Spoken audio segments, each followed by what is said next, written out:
want to tell you about a plan you can follow which takes only a little time each day, 5 days a week, and which brings results out of all proportion to the time spent.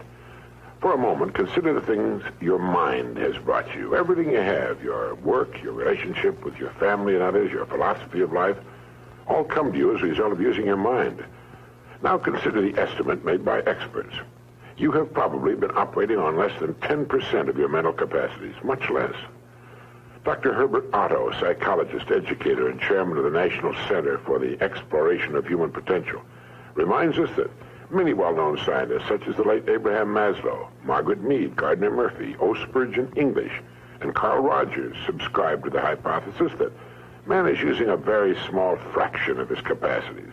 Margaret Mead quotes a 6% figure. Herbert Otto writes, "My own estimate is 5% or less." Neurological research at the UCLA Brain Research Institute points to enormous abilities latent in everyone by suggesting an incredible hypothesis. The ultimate creative capacity of the human brain may be, for all practical purposes, they pointed out, infinite. To use the computer analogy, man is a vast storehouse of data, but we have not learned how to program ourselves to utilize these data for problem-solving purposes. Yefremov, the eminent Soviet scholar and writer, says man under average conditions of work and life uses only a small part of his thinking equipment.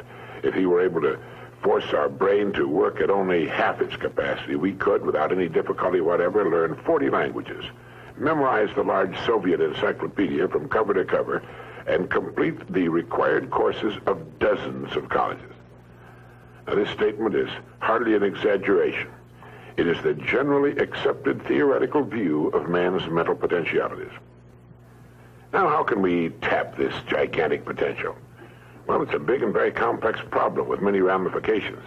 But as Herbert Otto points out, it is clear that persons who live close to their capacity, who continue to activate their potential, have a pronounced sense of well-being and considerable energy. They see themselves as leading purposeful and creative lives. If everything you have is the result of using just 10% of your mind, consider for a moment what it will mean to you and your family if you can increase this percentage. Now, none of us, as a rule, has the slightest notion of the real capabilities of his mind. But believe me when I say that your mind can be compared to an undiscovered gold mine. And it makes no difference whether you're 17 or 70. Look at it this way. Your goal is in the future.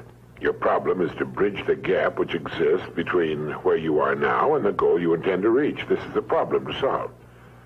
Robert Seashore, when chairman of the Department of Psychology at Northwestern University, pointed out that successful people are not people without problems. They're simply people who've learned to solve their problems.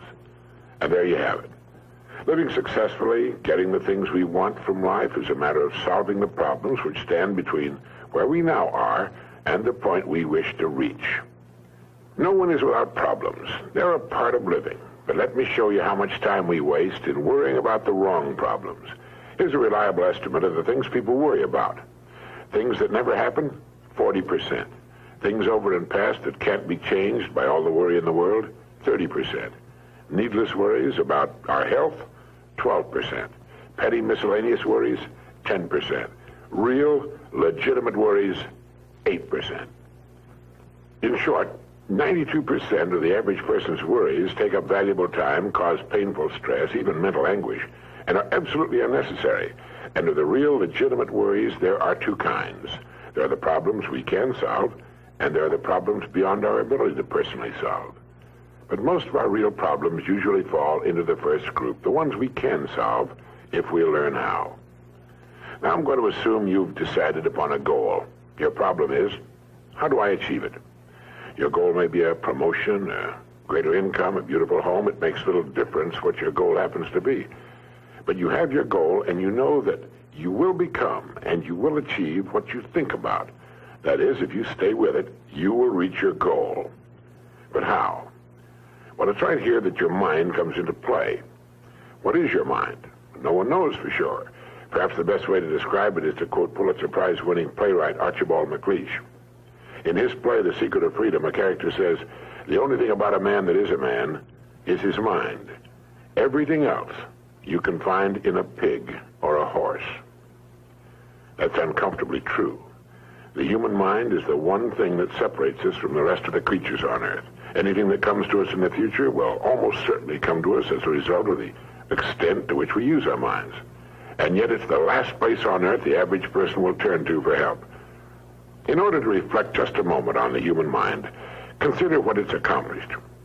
Human knowledge has advanced more in the past 50 years than in all the preceding 10,000 years of human civilization. Of all the scientists who ever lived, it's estimated that 90% of them are alive today. We've reached, in the area of ideas and human advancement, a plateau so high it was undreamed of by even the most optimistic forecasters as recently as 10 years ago. But every new idea triggers additional ideas, so that now we're in an era of compounding advancement on every front and in every area that staggers the imagination. Dr. Harlow Shapley of Harvard has said that we're entering an entirely new age of man. He calls it the psychozoic age, the age of the mind. And you own one, free and clear. Now let's look at a few facts. Now, the average working person has at his disposal an enormous amount of free time. In fact, if you total the hours in a year and subtract the sleeping hours, if he sleeps 8 hours every night, you'll find he has almost 6,000 waking hours, of which he spends less than 2,000 on the job. Now, this leaves him 4,000 hours a year when he's neither working nor sleeping. These can be called discretionary hours, with which we can do pretty much as we please. At least, our minds are free. Now, so you can see the amazing results in your life, I want to recommend that you take just 1 hour a day, 5 days a week, and devote this hour to exercising your mind. Pick 1 hour a day on which you can fairly regularly count. And during this hour every day, take a completely blank sheet of paper. At the top of the page, write your present primary goal, clearly, simply. Then, since our future depends upon the way in which we handle our work, write down as many ideas as you can for improving that which you now do. Try to think of 20 possible ways in which the activity that fills your day can be improved. You won't always get 20, but even one idea is good. Now remember 2 important points with regard to this. 1, this is not particularly easy, and 2, most of your ideas won't be any good. Now, when I say it's not easy, I mean it's like starting any new habit. At first, you'll find your mind a little reluctant to be hauled up and out of the old familiar rut. But as you think about your work and ways in which it might be improved, write down every idea that pops into your mind, no matter how absurd it might seem. Let me tell you what will happen. Some of your ideas will be good and worth testing. The most important thing this extra hour accomplishes, however, is that it deeply embeds your goal into your subconscious mind, starts the whole vital machinery working. And 20 ideas a day, if you can come up with that many, total 100 a week, even if you don't think on weekends. An hour a day, 5 days a week, totals 260 hours a year, and still leaves you 3,740 hours of free leisure time. Now, this means you'll be thinking about your goal and ways of improving your performance, increasing your service, 6.5 full extra working weeks a year. 6.5 40-hour weeks devoted to thinking and planning. Can you see how easy it is to rise above the so-called competition? And will still leave you with 15 hours a day to spend as you please. Starting each day thinking, you'll find that your mind will continue to work all day long. You'll find that at odd moments, when you least expect it, really great ideas will begin to pop into your mind. And when they do, write them down as soon as you can. Just one great idea can completely revolutionize your work and, as a result, your life. If you want to develop the muscles of your body, you take daily exercise of some sort. Well, the mind is developed in the same way, except that the returns out of all conceivable proportion to the time and energy spent. I've used this system for years, and it's given me some of the most gratifying and rewarding experiences of my life. And it costs only 5 hours a week. 5 hours out of 168. Is it worth it?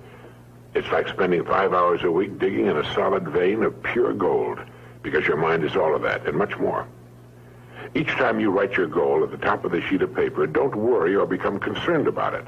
Think of it as only waiting to be reached, a problem only waiting to be solved. Face it with faith and bend all the great powers of your mind toward solving it. And believe me, solve it, you will. Now let's briefly recap. This week, start spending 1 hour each day getting as many ideas as you can. Try for 20 a day on ways to improve what you're now doing. Remember, the achievement of your goal very likely depends upon it, as does your whole future. 2, if everything you now have is the result of using, say, 5 to 10% of your mental abilities, You can imagine what life will be like if you can increase this figure to 20% or more. 3. Successful people are not people without problems. They're simply people who've learned to solve their problems. 4. Don't waste time and energy worrying about needless things. 40% of them will never happen, 30% have already happened and can't be changed, 12% are needless worries about our health, 10% are petty miscellaneous worries, and only 8% are real. Try to separate the real from the unnecessary and solve those which are within your ability to solve.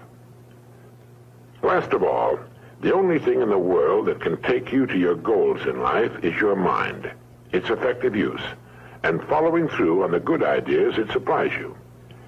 Each of us has a tendency to underestimate his or her own abilities. We should realize that we have, deep within ourselves, a reservoir of great ability, even genius, that can be tapped if we'll just dig deep enough. It's the miracle of your mind.